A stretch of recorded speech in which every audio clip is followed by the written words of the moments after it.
Welcome to the deep dive. Our mission here, pretty simple, really. We take a stack of sources, articles, notes, whatever comes our way, and we pull out the absolute must know bits, the insights. Think of it as your express lane. Yeah, your way to get well informed fast. We'll throw in some surprising facts, maybe a little humor, keep you hooked. Today, we're diving into something really interesting. Our source material is basically a snapshot of right now. It's a list of top 10 worldwide headlines. These are from roughly the last 10 hours as of August 5th, 2025, pulled together by ChatGPT. It's like getting a peek at the world's pulse. The challenge, and honestly, this is the fun part, is seeing what connections we can find, what we can uncover just by looking closely at what's happening right now all over the globe. Okay, let's unpack this. It is remarkable, isn't it? When you look at these headlines, extreme weather here, market moves there, uh, geopolitical stuff happening, they seem separate at first glance. But dig a little deeper, and you see they're really, really interconnected. Our goal here is to piece together this rapid-fire news. We want to show you the bigger dynamics playing out, help you understand not just what's going on, but, why it actually matters globally, and maybe how it touches your world, too. Absolutely. So let's jump right in. Headline number one, it paints, a pretty alarming picture in Hong Kong. The city is reeling, it says, from the heaviest August rain since, wait for it, 1884. 1884. Yeah, over 350 millimeters of rain flooding the city. It shut down schools, hospitals, courts. Major disruption. Huge. And this detail really caught my eye. Apparently, Disneyland stayed open through all the chaos. What do you make of that? Is that resilience or? That's a fascinating detail. What it really brings into focus, I think, isn't just the immediate chaos, right? It's how a super modern, dense city like Hong Kong, even with all its infrastructure, can still get absolutely hammered by extreme weather. Right. And Disneyland staying open, well, maybe it's about trying to keep some normalcy, or maybe it's the economic pressure. Mhm. But it definitely makes you think about urban planning, especially with climate change ramping up.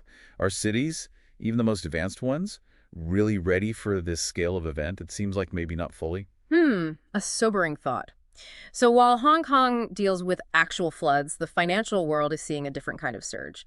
Let's pivot there. We've got headlines about Asia shares rallying and the dollar and U.S. stocks bouncing back. And the main driver seems to be hopes of a Fed rate cut. Ah, yes. The classic market reaction. Exactly. Specifically, weak U.S. jobs data came out, and that pushed the odds of the Fed cutting rates to like nearly 94%. 94%. That's high. It is. And that's boosting Asian stocks, strengthening the yen, Yeah. even though there's still those background tensions, tariffs, other labor stats. Right. So is this just that bad news is good news scenario we see sometimes? What's the deeper market signal here? It absolutely is that bad news is good news dynamic. The markets see weak jobs numbers, and they don't just think, oh, economy's slowing. They think, aha, inflation must be less of a worry now, which gives the Fed the green light, basically, to stop hiking rates and maybe even start cutting them to stimulate growth. Okay. So that near 94% odds figure, that's the market anticipating very strongly that the Fed's going to pivot. It really shows how globally linked everything is. One piece of U.S. data ripples out everywhere. Fascinating. Okay, from central bank signals to the energy sector, the next headline says oil is steadying. Apparently, the stability is because OPEC Plus is hiking output, which is easing fears about Russian supply disruptions. Right. OPEC plus OPEC base. That's the group, including OPEC countries and others like Russia. And the number mentioned is a planned 2.5 million barrels per day increase. That seems to be calming prices, even with, ongoing demand worries and general geopolitical nervousness.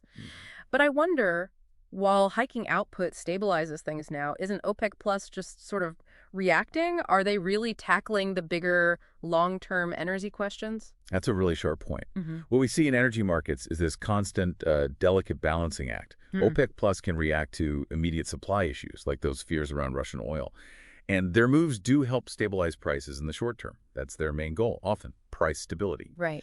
But it's always a juggle between actual barrels, market perception, global demand forecasts, and, those ever-present geopolitical events. So often, it is more about reacting to the latest crisis than driving a long-term strategic shift in energy. That balancing act definitely feels fragile. And speaking of geopolitics disrupting things, we have this headline, Trump vowing higher tariffs on India, the reason cited.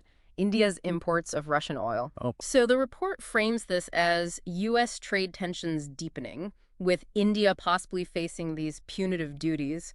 What's the play here? It seems complicated, with energy and alliances all mixed up. It gets incredibly complex when trade disputes intersect with energy security and geopolitical alignments like this. The reported rationale, as you said, is India's ongoing Russian oil purchases, which is seen by some in the U.S. as undermining sanctions. Now, we're just relaying the content from the sources here. Understood. But if such tariffs were imposed, the potential ripple effects are huge. Think about India's energy costs, access to U.S. markets, but also wider global supply chains, other trade relationships. It really highlights the tough spot countries are in, trying to balance their economic needs, like energy, with international political pressures. Yeah, tough balancing act indeed. But then, almost paradoxically, look at this next headline. Chinese firms set for record U.S. IPO listings. Interesting contrast. Right. Despite all the friction we just talked about, political tension, trade disputes, Chinese companies are apparently lining up to list on U.S. stock exchanges at an unprecedented rate. What does that tell us? It's a fascinating paradox, isn't it? It suggests that despite the political noise, the sheer gravity of market opportunity and access to capital can sometimes pull harder. These Chinese companies are looking to U.S. markets not just for money, but for the kind of credibility and liquidity you get from a major listing, like on the NYSE or NASDAQ. So money talks, basically. In many ways, yes. It seems these economic drivers, the pursuit of capital and market access, can often operate on a different track, sometimes even overriding the political tensions, or at least coexisting awkwardly alongside them. It's hard for governments to completely block that flow without potentially hurting their own markets, too. Okay, let's shift from IPOs to a specific deal. Canada's First Quantum inks a $1 billion gold streaming deal. So this mining company, First Quantum, is selling its future gold production to another company, Royal Gold. And the report says the market sees this as a signal of safe haven shifts. Right, a streaming deal. Can you unpack that a bit? What's the strategic angle here beyond the big number? Sure. So in a streaming deal like this, First Quantum gets cash up front, that $1 billion, which is likely very useful for them, maybe for funding operations or paying down debt. In return, Royal Gold gets the right to buy a certain amount of their future gold output at a predetermined, usually lower price. First Quantum basically locks in some revenue, but gives up potential upside if gold prices soar. Okay, so it reduces their risk. Exactly. It offloads price risk onto Royal Gold. But the signal it sends to the broader market, as the headline notes, is often interpreted as caution. When big money flows into deals centered on gold, which is traditionally seen as a safe haven asset, it can suggest investors are getting nervous about the general economy or other markets and are looking for stability. Got it. A sign of caution. Now, unfortunately, we turn to some quite somber news. Russia attacks the Ukrainian town of Lozova. The reports say 2 children were wounded, and it's described as the largest airstrike on that town since the war began. Tragic. It really raises concerns about the conflict intensifying again. This just brings the human cost right back into focus, doesn't it? It absolutely does. An incident like this, impacting civilians, children. It's a stark reminder of the ongoing human tragedy and the devastating reality on the ground. When attacks escalate in civilian areas, it underscores the terrible cost of the conflict. Again, we're reporting this impartially, based on the information in the sources, to convey the gravity of the event. Right. Connecting back now to climate impacts, another headline. Japan hitting new record high temperatures. And the direct consequence highlighted is that it's threatening their rice crops. Farmers are apparently warning about potential declines in the harvest. Yeah, extreme heat is becoming a major issue for agriculture globally. This isn't just a bad summer heat wave, then, is it? This sounds more serious. It's far more significant when you think about global food security. Rice is a staple food for billions. If a major producer like Japan sees significant harvest declines due to climate impacts like extreme heat, that doesn't just affect Japan. It can ripple through global food markets. Affecting prices and availability elsewhere. Potentially, yes. It really shows how vulnerable our essential food systems are to climate change. It's not just about abstract temperature records, it's about the food on our plates. Okay, on a different note, but still a global challenge. UN plastic pollution talks are launching in Geneva. Looks like delegates from 179 countries are trying to negotiate a binding global treaty on plastics. A huge undertaking. Driven, it says, by growing concerns about health risks from microplastics. How big a deal is this effort, and why is it so tough to get agreement?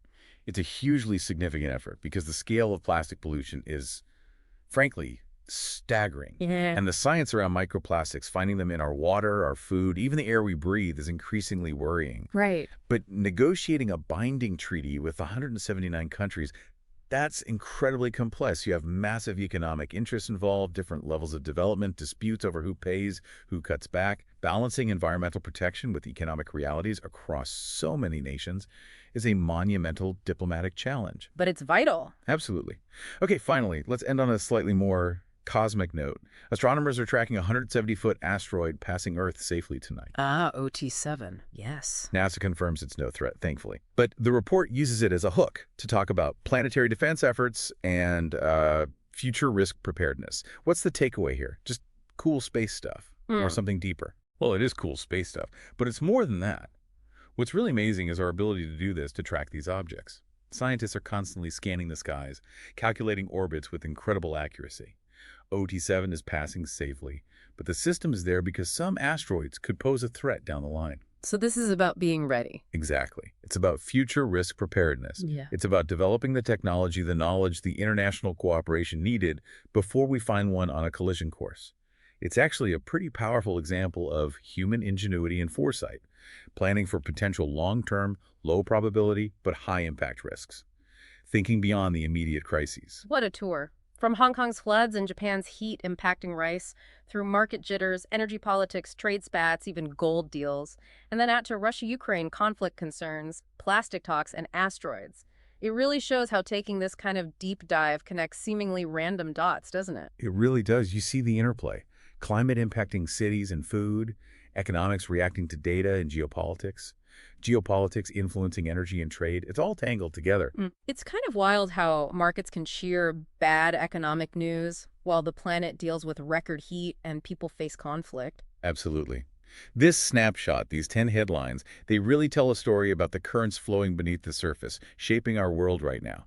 Understanding these connections, even from just a quick overview like this, it helps you, the listener, start to grasp the complex forces at play, and maybe get a better sense of what might be coming next and how we navigate it all. Well said. Thank you for joining us on this deep dive today. Keep exploring, keep asking questions, and stay informed. There's always more to uncover.